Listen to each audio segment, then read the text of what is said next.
Bidar ATM ಹಣ ದರೋಡೆ ಕೇಸ್ನ ರಣರೋಚಕವಾದಂಥ ಅಪ್ಡೇಟ್ ಇದು. ಹಾಡಹಗಲೇ ಡಕಾಯಿತಿ ಮಾಡಿದವರು ಎಲ್ಲಿಂದ ಬಂದಿದ್ರು ಗೊತ್ತಾ? ಬೈಕ್ನಲ್ಲೇ ಸಾವಿರಾರು ಕಿಲೋಮೀಟರ್ ಪ್ರಯಾಣವನ್ನು ಇವರು ಮಾಡಿದ್ದಾರೆ ಅನ್ನೋದು ಬಯಲಾಗಿದೆ. ಈಗ ಈ ಥ್ರಿಲ್ಲಿಂಗ್ ಕಹಾನಿ ಗೊತ್ತಾಗ್ತಾ ಇದೆ. ಬಿಹಾರ್ ಟು ಹೈದರಾಬಾದ್, ಹೈದರಾಬಾದ್ ಟು ಬೀದರ್, ಈ ರೀತಿ ಒಂದು ಟ್ವಿಸ್ಟನ್ನು ಪಡೆದುಕೊಂಡಿದೆ ಇದು. ಅಂದರೆ ಅಲ್ಲಿಂದ ಬಂದಿದ್ದರು ಬೈಕ್ನಲ್ಲೇ ಅಂಥೇಳಿ. ದರೋಡೆಕೋರರ ಬೆನ್ನಟ್ಟಿ ಹೊರಟ ಪೊಲೀಸರಿಗೆ ಟ್ರಾವೆಲ್ ಹಿಸ್ಟ್ರಿ ಸಿಕ್ಕಿದೆ. ಈಗ ಈ ದರೋಡೆಕೋರದು ಬೆಚ್ಚಿ ಬೀಳಿಸ್ತಾ ಇದೆ. ಇಬ್ಬರು ಖದೀಮರ ಈ ಹಿಸ್ಟ್ರಿ 1500 ಕಿಲೋಮೀಟರ್ ಟ್ರಾವೆಲ್ ಮಾಡಿದ್ದಾರೆ ಇವರು. ದರೋಡೆ ನಡೆದು 12 ದಿನಗಳಾದರೂ ಕೂಡ ಕಳ್ಳರು ಎಲ್ಲಿ ಹೋದರು, ಎಲ್ಲಿದ್ದಾರೆ ಅನ್ನೋದು ಗೊತ್ತಾಗಿಲ್ಲ. ಹಂತಕರಿಗಾಗಿ ಹಗಲು ರಾತ್ರಿ ಹಂಟಿಂಗ್ ಮಾಡ್ತಿದ್ದಾರೆ ಹೈದರಾಬಾದ್ ಹಾಗೆ ಬೀದರ್ನ ಪೊಲೀಸರು. ನೋಡಿ, ಈ ಡಕಾಯಿತರು ಯಾವ ರೀತಿ ಪ್ಲ್ಯಾನ್ ಮಾಡಿದ್ರು, ಅವರ ಬೈಕ್ನಲ್ಲಿ ಹೋಗಿ ಎಸ್ಕೇಪ್ ಆಗ್ತಿರುವಂಥ ದೃಶ್ಯಗಳು ಕೂಡ CCTV ಸರಿಯಾಗಿತ್ತು. ಹೈದರಾಬಾದ್ ಆಗಿರ್ಬೋದು, ಜೊತೆಗೆ ಇಲ್ಲಿ ಬೀದರ್ನ ಕೆಲವೊಂದಿಷ್ಟು ಸರ್ಕಲ್ಗಳಲ್ಲಾಗಿರ್ಬೋದು. ಇವರು ಡಕಾಯಿತರ ಟ್ರಾವೆಲ್ ಹಿಸ್ಟ್ರಿ ಹೇಗಿತ್ತು ಅಂತ ಹೇಳಿದ್ರೆ ಪೊಲೀಸರೇ ಒಂದು ಕ್ಷಣ ಇದನ್ನು ನೋಡಿ ಬೆಚ್ಚಿ ಬಿದ್ದಿದ್ದಾರೆ.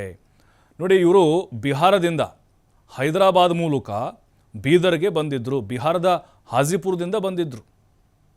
ಅಂದರೆ ಅಲ್ಲಿಂದಲೇ ಬೈಕ್ ಓಡಿಸ್ಕೊಂಡು ಬಂದಿದ್ದಾರೆ ಅನ್ನುವಂಥ ಅನುಮಾನ ಇದೆ ಪೊಲೀಸರಿಗೆ. ಅದು ಎಷ್ಟು?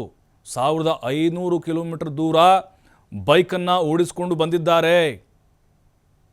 ಯಾಕಂದರೆ ಈಗ ನಾವು ಬಸ್ನಲ್ಲಿ ಅಥವಾ ಟ್ರೈನಲ್ಲಿ ಹೋದರೆ ಲಾಕ್ ಮಾಡಿಬಿಡ್ತಾರೆ ಅನ್ನುವಂಥ ಕಾರಣಕ್ಕೆ ವಾಪಸ್ ಎಸ್ಕೇಪ್ ಆಗುವಂಥ ಸಂದರ್ಭದಲ್ಲಿ. ಹಾಗಾಗಿ ಪೊಲೀಸರ ಗಮನವನ್ನು ಬೇರೆಡೆ ಸೆಳೆಯುವಂಥ ಪ್ರಯತ್ನ ಕೂಡ ಆರಂಭದಲ್ಲಿ ಇವರು ಮಾಡಿದರು. ಹೈದರಾಬಾದಿಗೆ ಹೋಗಿ ಅಲ್ಲಿ ಬಸ್ನಲ್ಲಿ ಪ್ರಯಾಣ ಮಾಡುವಂಥ ಪ್ಲ್ಯಾನ್ ಕೂಡ ಮಾಡಿದ್ರು ಅಂತ ಗೊತ್ತಾಗ್ತಾ ಇದೆ. ಅದು ಮತ್ತೆ ಫ್ಲಾಪ್ ಆಯಿತು. 1 ತಿಂಗಳ ಕಾಲ ಬೈಕ್ ಮೇಲೆ ಬೀದರ್ಗೆ ಆಗಮಿಸಿದ ದರೋಡೆಕೋರರು. ಜನವರಿ 16ರಂದು ಬೀದರ್ ರಾಬರಿ ಬೈಕ್ ಮೇಲೆ ಇಬ್ಬರು ವಾಪಸ್ ಆಗಿದ್ದಾರೆ. ಹೈದರಾಬಾದ್ಗೆ ಹೋಗಿ ಮಹಾತ್ಮ ಗಾಂಧಿ ಬಸ್ ಸ್ಟಾಪ್ನಲ್ಲಿ ಬೈಕ್ ಪಾರ್ಕಿಂಗ್ ಮಾಡಿದ್ರು. ಅವತ್ತು ಬಸ್ ಸ್ಟ್ಯಾಂಡ್ನಲ್ಲೇ ಬೈಕ್ ನಿಲ್ಲಿಸಿ ಅಫ್ಜಲ್ಗಂಜ್ಗೆ ಆರೋಪಿಗಳು ಹೋಗಿರ್ತಾರೆ ಅಲ್ಲಿ ಪಾರ್ಕ್ ಮಾಡಿ. ಇನ್ನು ಈ ಅಫ್ಜಲ್ಗಂಜಿಂದ ನೇರವಾಗಿ ಬಸ್ ಮೂಲಕ ಛತ್ತೀಸ್ಗಢದ ರಾಯ್ಪುರಕ್ಕೆ ಹೋಗಿರ್ಬೋದು ಅನ್ನುವಂಥ ಒಂದು ಅನುಮಾನ ಪೊಲೀಸರಿಗಿದ್ದಾವೆ.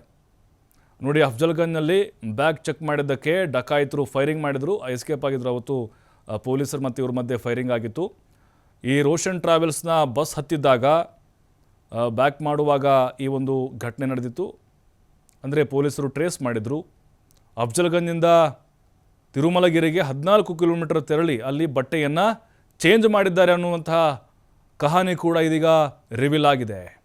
ತಿರುಮಲಗಿರಿಯಿಂದ 17 ಕಿಲೋಮೀಟರ್ ದೂರ ಆಟೋ ಮೂಲಕ ಇವರು ಶಮರಿ-ಶೇಖ್ಗೆ ಪ್ರಯಾಣವನ್ನು ಬೆಳೆಸಿದ್ದಾರೆ ಅನ್ನೋದು ಕೂಡ ಗೊತ್ತಾಗ್ತಾ ಇದೆ. ಅಲ್ಲಿಂದ 37 ಕಿಲೋಮೀಟರ್ ದೂರದ ಆ ಗಂಪವೆಲ್ ಹೇರಿಂಗ್ಗೆ ಆಟೋದಲ್ಲಿ ಇವರು ಎಸ್ಕೇಪ್ ಆಗಿರುವಂತಹ ಸಾಧ್ಯತೆಗಳು ಕೂಡ ಇದ್ದಾವೆ. ಅಲ್ಲಿಂದ ಅವರು ಆದಿಲಾಬಾದ್ವರೆಗೆ ಹೋಗಿರಬಹುದು ಅಂಥೇಳಿ ಪೊಲೀಸರು ಅನುಮಾನವನ್ನು ವ್ಯಕ್ತಪಡಿಸಿದ್ದಾರೆ. ಅಂದರೆ ಉತ್ತರ ಭಾರತಕ್ಕೆ ಈಗ ಅವರು ತೆರಳಿರುವಂತಹ ಶಂಕೆಗಳು ವ್ಯಕ್ತವಾಗಿದೆ. ಅಲ್ಲಿನೇ ಛತ್ತೀಸ್ಗಢ ಅಥವಾ ಬಿಹಾರ ಸುತ್ತಮುತ್ತ ತಲೆಮರೆಸಿಕೊಂಡಿರ್ಬೋದು ಅನ್ನುವಂಥ ಅನುಮಾನಗಳನ್ನು ಪೊಲೀಸರು ವ್ಯಕ್ತಪಡಿಸಿದ್ದಾರೆ.